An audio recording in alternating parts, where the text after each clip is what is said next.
Bonjour à tous, bienvenue sur le circuit du Castellet pour la 4e manche de la Lamera Cup avec au programme 2 courses, une de 3 heures le samedi et une de 8 heures le dimanche. 26 voitures ont fait le déplacement, c'est tout simplement un record dans la jeune histoire de cette discipline. Et par conséquent, la liste des potentiels vainqueurs ne cesse de s'allonger. Il ne serait donc pas surprenant de voir un 4e vainqueur cette saison après la 25 qui a remporté Navarra et qui est actuellement en tête du championnat. La 10, c'était à Nogaro et la 31 à Lédenon. Pas mal de changements également dans la catégorie des gentlemen puisque la 27 Racing Stage qui avait dominé tout le début de la saison a été reclassée dans la catégorie élite. Autrement dit, la catégorie des gentlemen est plutôt ouverte. Mais on commence, comme le veut la coutume, par une présentation de ce circuit du Castellet. Au volant, Thierry Soave et c'est parti pour 3 km 600.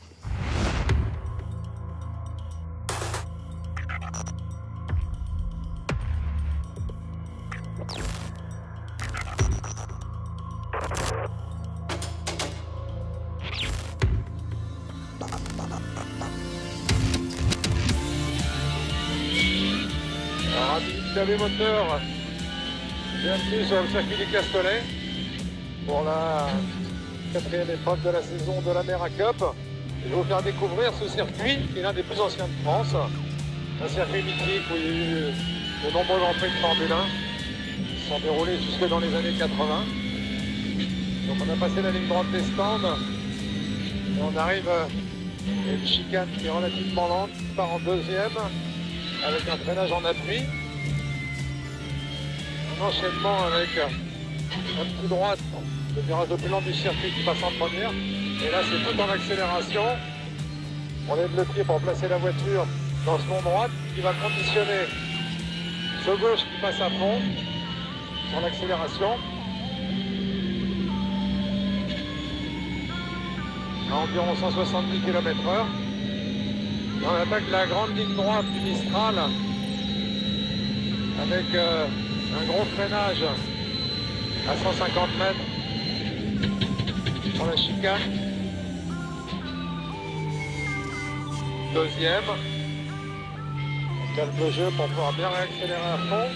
Pour la deuxième ligne droite, qui va nous amener sur le fameux virage de Signe, qui est l'un des plus rapides de tout le championnat de France, puisqu'il passe en 6e. Donc on met juste un petit coup de frein en entrée. On place la voiture et on reprend à fond. On n'hésite pas à aller au-delà du vibreur. On met un petit coup de frein de pied gauche pour recoller les plaquettes de frein et on arrive dans le double droite du Bosset, qui est un virage extrêmement compliqué. Un double droite que seul Alain Prost savait prendre avec une technique que lui seul connaît. Même Ayrton Senna n'arrivait pas à le suivre à cet endroit-là. Je me souviens quand ils étaient coéquipiers chez McLaren. On a ensuite le virage de bandeur, gauche en deuxième. Tout ce long droite en accélération, 3, 4, 5. Freinage en deuxième pour le dernier enchaînement qui va nous ramener dans la ligne droite des stands. Première. Et nous voilà à nouveau dans la ligne droite des stands.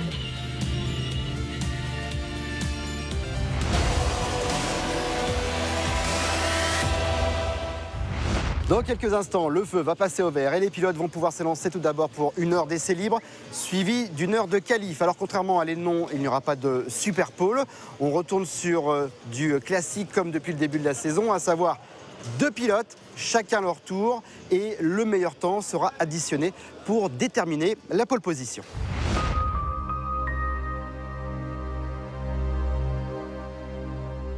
Cette nuit, on a perdu un ami du sport automobile qui est décédé cette nuit. Peut-être que tout le monde ne le sait pas. Alors, par respect pour Jules, je vous demande de tous vous lever et qu'on ait une petite pensée pour lui et sa famille.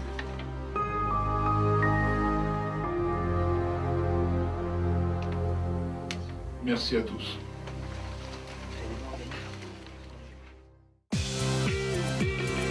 Contrairement à l'épreuve de Lédenon, les pilotes n'ont qu'1 heure d'essai libre pour apprivoiser la piste du Castellet, peaufiner les derniers réglages. Pour ce rendez-vous, il faut remettre les compteurs à zéro. En effet, sur le tracé de Lédenon, les Lamera n'atteignaient pas leur vitesse maximum, alors que dans le Var, on dépasse les 250 km/h.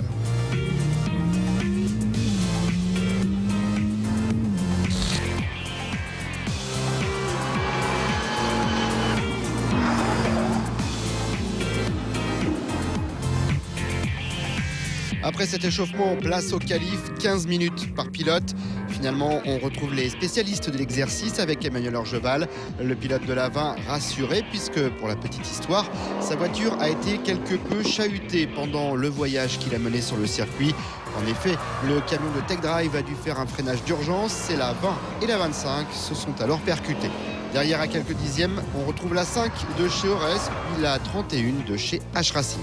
Mais ce classement n'est pas définitif puisque vous l'avez compris, il faut ensuite additionner le temps du deuxième pilote. Désormais dans la catégorie Elite, Racing Stage confirme sa promotion avec une 6e place. Une satisfaction surtout pour Laurent qui peut enfin rétablir la vérité. Et souvenez-vous, à Nogaro, son équipier Fabien et aussi ami, c'est important de le préciser, avait fait une déclaration fracassante. Nous avec Laurent, on se tient à peu près toujours entre 5 dixièmes, une seconde. Je suis le plus vite, hein. Il est vachement plus lent. Vous lui direz. Il est vrai que je m'étais fait un petit peu chambrer à Nogaro par mon collègue qui disait que j'étais très lent sur la piste. Bon, aujourd'hui, hier, sur les essais chrono, j'ai été plus vite que lui. Donc c'est vrai qu'il faut rétablir certaines choses quand même. C'est pas Fabien le plus rapide, c'est moi, faut le dire. Maintenant que tout est rentré dans l'ordre, poursuivons cette séance de qualification avec le temps des deuxièmes pilotes et Ores France Tonnerre qui signe la pole position. Ce n'est pas vraiment une surprise puisque c'est ici même que cet équipage avait remporté la première course de l'histoire de la Lamera, même si cette année ils ont intégré un pilote de pointe en la personne d'Olivier Pernot. 12 minutes, on ne peut pas faire beaucoup de tours parce que le circuit est quand même assez long. Donc il fallait sortir le bon chrono au bon moment. Jean-Jacques a fait aussi un bon chrono. Voilà, l'addition des deux, ça fait la pole. La 5 part donc en pole avec à ses côtés la 31, bien décidée à poursuivre sur sa lancée. Tech Drive Racing part en deuxième ligne avec la 33 de chez RKM à ses côtés. Les leaders du championnat sont en troisième ligne avec la 27 Racing Stage. Côté gentleman, c'est la 11 la plus rapide de la catégorie. Elle s'élancera en 10e position. Dans quelques instants, la première course du week-end prévue sur 3 heures. Il fait déjà chaud dans l'air, 32 degrés. Alors imaginez un peu la température dans les voitures. Nous vous rappelons que c'est la numéro 5 de chez Ores qui a signé la pole position. Et ce n'était pas vraiment une surprise puisque, petite page d'histoire, c'est cette même équipe qui avait remporté la toute première course de la Mera Cup. C'était en 2012. Sur ce même circuit. Alors vont-ils réitérer leur exploit d'il y a 3 ans? La réponse tout de suite en images. Resté au stand pendant la majeure partie des essais qualifs, Thierry Soave sur la 10 part en dernière position. Le vainqueur de Nogaro est motivé. Il dédie cette séquence à tous les téléspectateurs qui trouvent qu'il n'y a pas assez de dépassement pendant les courses.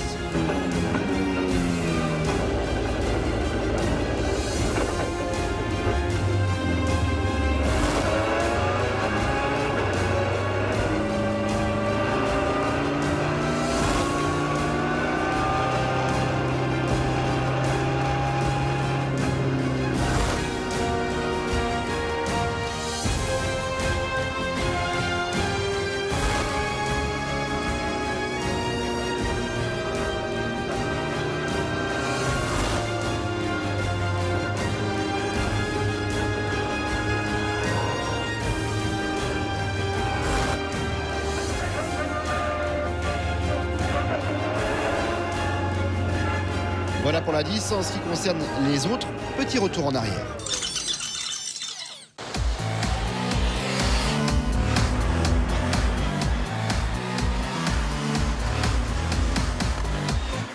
C'est parti pour 3 heures de course. Olivier Pernot sur la 5 prend le meilleur départ, mais rapidement il est suivi de près par Emmanuel Orgeval sur la 20.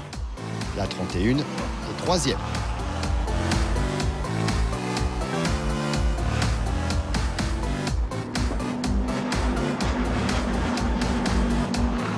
Vous avez pu suivre le départ canon de Thierry Soave sur la 10. La Ores numéro 6, emmenée par Olivier Porta, n'est pas mal non plus. Partie en 20e position, elle se retrouve après quelques tours 4e. Il est vrai que les 26 concurrents sont partis fort, à la limite d'une course sprint.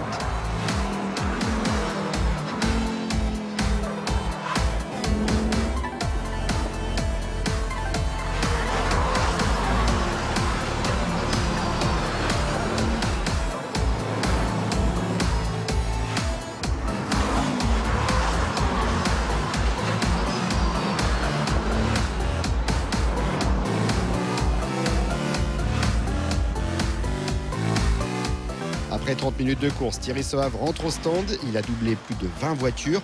Il passe alors le volant à son invité du week-end, Luc Ferry, qu'on a plus l'habitude de voir dans un tout autre univers.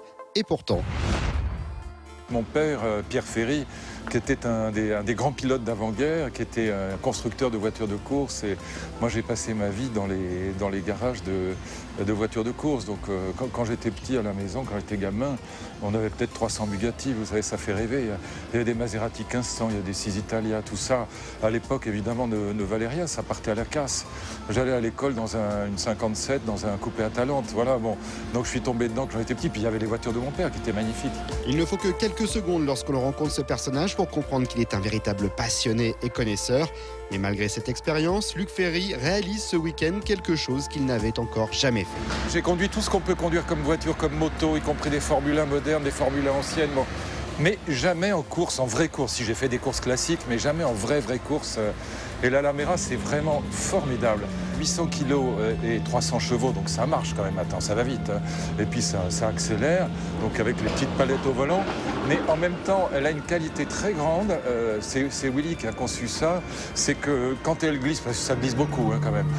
Quand elle glisse, elle décroche pas d'un coup. Elle glisse, elle prévient, elle glisse doucement. C'est une voiture très agréable à conduire parce que, encore une fois, ça va vite. C'est un boulet de canon, mais c'est une gentille voiture, quoi. C'est plus facile à conduire qu'une F1. Écrivain, ancien ministre et professeur de philosophie, on attend avec une certaine impatience une envolée lyrique dont lui seul a le secret. La voici. C'est vrai que les Grecs anciens avaient cette idée qui est très, très belle, d'ailleurs très vraie, qu'on passe notre vie soit dans les souvenirs, le souvenir du bon vieux temps, dans les nostalgies, soit dans les regrets, les remords, donc le passé nous tire en arrière. Et quand on réussit à s'arracher au passé, alors on se précipite vers le futur, vers les espérances. On se dit ça ira mieux après, quand j'aurai acheté ceci, acheté cela, fait ceci, fait cela. Et on est très rarement dans le présent. Sénèque, tous ceux qui ont fait du latin ont connu ça, on traduisait les lettres à Lucilius. C'est le grand thème des stoïciens, des bouddhistes aussi d'ailleurs. Et Sénèque disait, à force de vivre dans le passé et de vivre dans le futur, nous n'habitons jamais le présent, nous manquons de vivre, disait-il. Et c'est vrai qu'il y a des moments dans lesquels on ne peut pas être ailleurs que dans le présent. Ok, c'est bon? Vous suivez toujours? Allez, on respire et on reprend. Quand on est au volant de la Lamera, qu'on est en pleine courbe, qu'on est en train d'essayer de rattraper la voiture, bon, qui part ou qui simplement fait une belle trajectoire, on habite absolument le présent. Et du coup, on pense plus du tout à rien d'autre, ni en avant, ni en arrière. Et ça, je crois que c'est peut-être même l'essence du plaisir des grands sports un peu dangereux, quoi, voilà, du sport en général. Totalement emballé par cette discipline, on devrait revoir Luc Ferry très prochainement au volant d'une Lamera, accompagné pourquoi pas d'un autre de ses amis passionnés de sport automobile. Ah bah si mon ami François Fillon, je lui lance l'invitation là. François, si tu veux venir faire la Lamera Cup avec nous, alors avec grand bonheur. Donc ça, il n'y a rien de plus facile. Ce serait rigolo de faire avec Thierry Soave et puis avec Willy, avec Wilfried. Et avec l'ami François, qui conduit bien d'ailleurs, je crois que c'est un bon pilote aussi, oui. Retour à la course, sous la 5, Ores France Tonnerre et la 20 Tech Drive Racing sont au coude à coude. Derrière, on retrouve les vainqueurs de l'Ednon sur la 31 et la 33 du team RKM. Nouveaux venus cette année, ils sont bien déterminés à jouer les troubles fêtes. Chez les gentlemen, c'est la 11 ETC qui domine devant la 37 Force Motorsport et la 4 Ayari Track Experience. Il faut dire aussi que l'équipage profite de l'expérience de Sohail Ayari, présent ce week-end. Comme à chaque fois, les changements de pilote vont modifier le classement, d'où l'importance d'avoir un équipage homogène. Si on ajoute à ça quelques arrêts prolongés au stand pour certains et des figures artistiques pour d'autres, on retrouve en tête de course la 1 des champions en titre Ores Marie 3D et la 5 Ores France Tonnerre des champions 2012. Les leaders du championnat sur la 25 Tech Drive Intermarché ne peuvent jouer la gagne suite à des problèmes de pompe à essence. L'objectif est donc de marquer des points et de ne pas être trop loin de la 19 Actua Red Team, son poursuivant direct.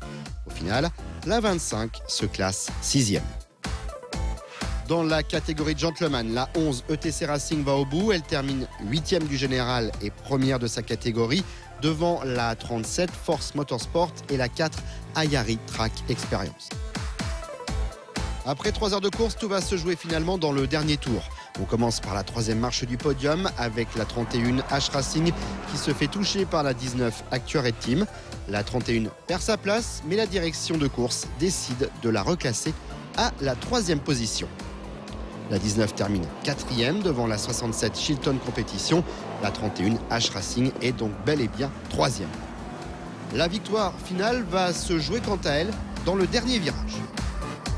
On est revenu sur les petits amis, on va dire, grâce à une pénalité qui n'aurait jamais dû être. Donc déjà, bon, sur le principe, ils auraient dû finir devant. On est repassé grâce à ce drive-through avec 6 secondes d'avance. Et puis j'en connais un qui a mal fini, on va dire, parce qu'il ne nous a pas laissé gagner. Voilà, le voilà. C'était un peu un coup de poker. On a rattrapé un groupe de 3 ou 4 retardataires. La Marie 3D est partie à gauche, moi à droite. J'ai eu de la chance. Victoire donc de la 5, Ores France Tonnerre, pour 6 dixièmes seulement d'avance sur la 1, Ores Marie 3D. Voilà pour cette première course. C'est au tour des mécanos maintenant de jouer et ils risquent de travailler jusqu'à tard cette nuit afin que les voitures soient prêtes pour la deuxième course du week-end qui sera longue et chaude. Elle est prévue sur 8 heures et c'est une nouvelle Ores qui a signé la pole position, mais cette fois c'est la numéro 1, celle des champions sortants.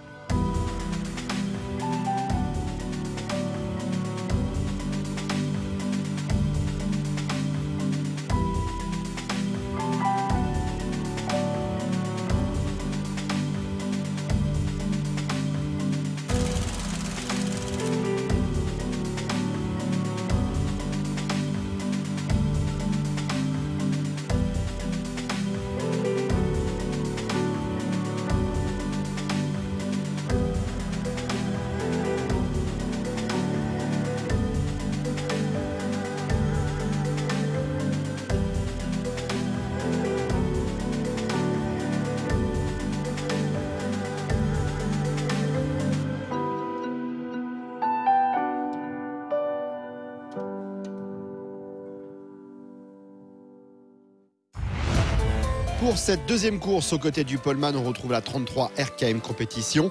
En deuxième ligne, la 5 Ores France Tonnerre et la 31 Professionnal ERP. En troisième ligne, les 2 Tech Drive, la 20 et la 25. La 11 ETC Racing est à nouveau la plus rapide des gentlemen. En tout cas pour Philippe Marie qui part en pôle, la tactique semble assez claire. Demain, ça va être le même type de course qu'aujourd'hui, sauf que il va falloir faire l'écart demain matin et gérer l'après-midi en fonction des voitures et ce qu'on va ressentir des voitures.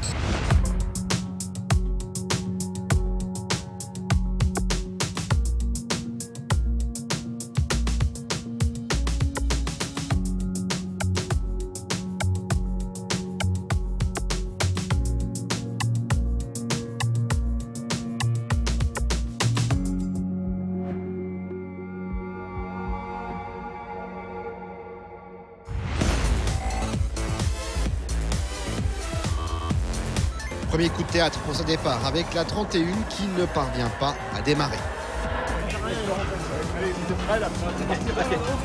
Après 2 tours sous safety car, la course peut enfin partir et ça commence très fort.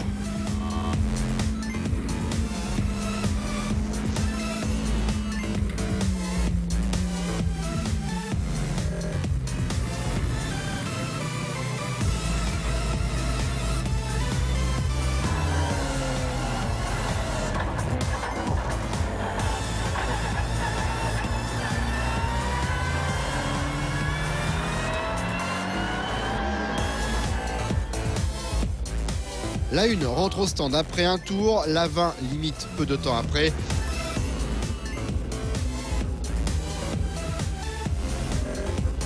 La 5, motivée par sa victoire de la veille, en profite.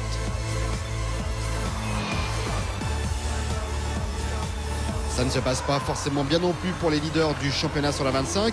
Ils vont aussi rester de longues minutes au stand. Les outsiders vont ainsi en profiter pour se placer, à l'image de la 32 RKM Tremblay Racing qui pointe en 2e position. La 19 Actua Red Team est 3e, suivi de la 2 Spirit Racer et la 27 Racing Stage.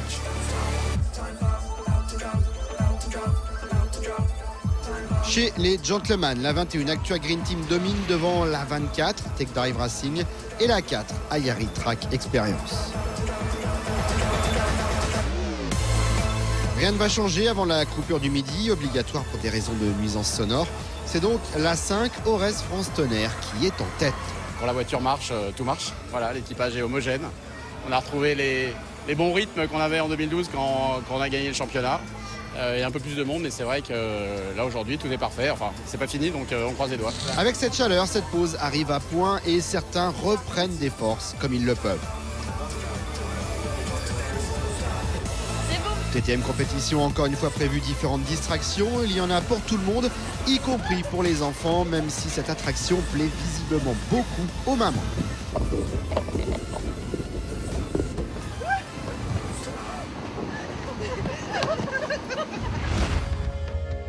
Un autre papa a lui aussi une idée pour occuper ses bambins pendant ce week-end.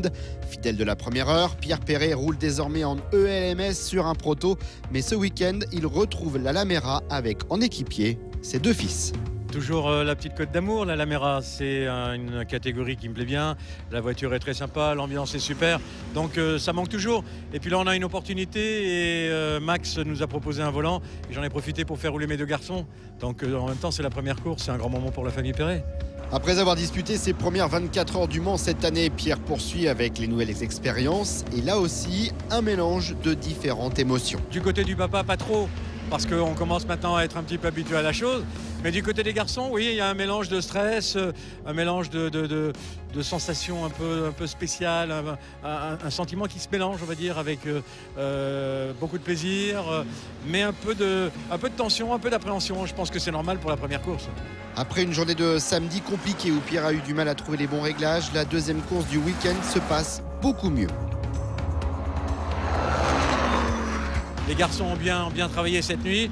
Et là, ce matin, on est parti avec une voiture qui était un petit peu plus neutre, un petit peu plus facile. Et c'est vrai que derrière moi, les garçons ont pris la position 2, position 3. Et ils sont dans un bon rythme. Je suis assez content et assez surpris agréablement de leur position et puis de leur comportement au volant. Une expérience où il ne serait pas étonnant de revoir les Perret, père et fils, à nouveau réunis dans une Lamera. Pourquoi pas à Dijon, puisqu'entre-temps, Pierre roule chez Ibanez Racing en ELMS. L'occasion de revenir sur sa performance aux derniers 24 heures du Mans. La voiture a très bien roulé, beaucoup de mal pendant la semaine de préparation, parce que là encore, par manque d'expérience, par manque d'habitude, on a eu du mal à bien régler la voiture. Les pilotes ont eu du mal à se trouver, l'équipe à se roder.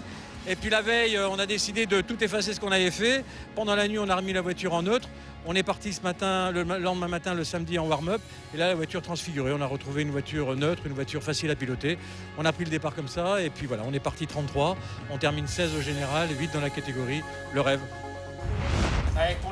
Départ de la deuxième partie de course que vous allez pouvoir vivre depuis la direction de course.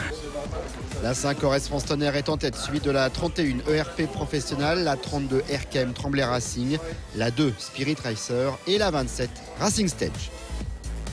Si la course du samedi est à vite oublier, la 27 revient à la lutte pour un podium dans la deuxième course. Enfin, jusqu'à 2 heures de l'arrivée, Nicolas, Laurent et Fabien gardent tout de même le moral et entament une danse vaudou pour conjurer le sort. Il n'y a pas de mots pour décrire une telle aisance. Malgré les galères, la 27 garde la pêche. Sur la piste, les écarts restent relativement faibles et la moindre erreur ne pardonnera pas. La plupart des teams ne sont pas vraiment en mode gestion. Dans les stands, on encourage pour grappiller quelques places. Les 5 voitures qui sont devant toi sont moins rapides que toi. Ouverture de la fenêtre. Je répète, ouverture de la fenêtre pour 10 minutes. Les heures passent, les pilotes se relaient, mais les classements se figent. La fin arrive, la 5 Ores France Tonnerre commence à disposer d'un écart confortable. Pour les leaders du championnat, ce week-end est difficile. Vainqueurs de l'épreuve l'an dernier, ils ne pourront pas s'imposer cette année. L'objectif est donc de limiter les dégâts. On a eu quelques problèmes d'arrivée d'essence qui ont été résolus mais tardivement avec une nouvelle pièce qui est arrivée aujourd'hui. Là justement on commence à remonter mais on a perdu énormément de temps ce matin. On occupe une place assez lointaine au général On essaie de combler, on force énormément. Pierre est au volant, est en train de faire un gros relais et on essaie de grappiller place par place pour réduire l'écart avec nos principaux concurrents au championnat. Et oui, car le poursuivant direct n'est autre que la 19 Actua Red Team qui, à 2 heures de l'arrivée, est 3e du classement. Et si on tient comme ça, on risque de marquer des points. On verra bien, il reste 2 heures de course. Hein. Mais oui, comme hier, on était bien hier au classement, la 25 un peu moins bien que nous, donc on va remonter au championnat. Peut-être qu'on peut remonter, d'ailleurs, passer devant, je ne sais pas encore, on verra. Après 8 heures de course chez les Gentlemen, la 21 Actua Green Team remporte une nouvelle victoire cette saison devant la 24 de la famille Perret et la 11 ETC Racing. En élite, la 2 Spirit Racer monte sur la 3e marche du podium devant la 19 Actua Red Team qui profite des déboires de la 32 pour gagner encore une place. Et c'est bien la 5 Ores France Tonnerre qui s'impose pour la 2e fois ce week-end. Au général, Tech Drive Intermarché conserve la tête du classement mais ne compte plus que 49 points d'avance sur la 19. Grâce à ce doublé, la 5 monte à la 3e place. Les champions sortants sont 4e, la 20 et 5e. Ainsi s'achève cette 4e manche. Prochain rendez-vous, premier week-end de septembre sur le circuit du Val de Vienne. D'ici là, portez-vous bien. Salut!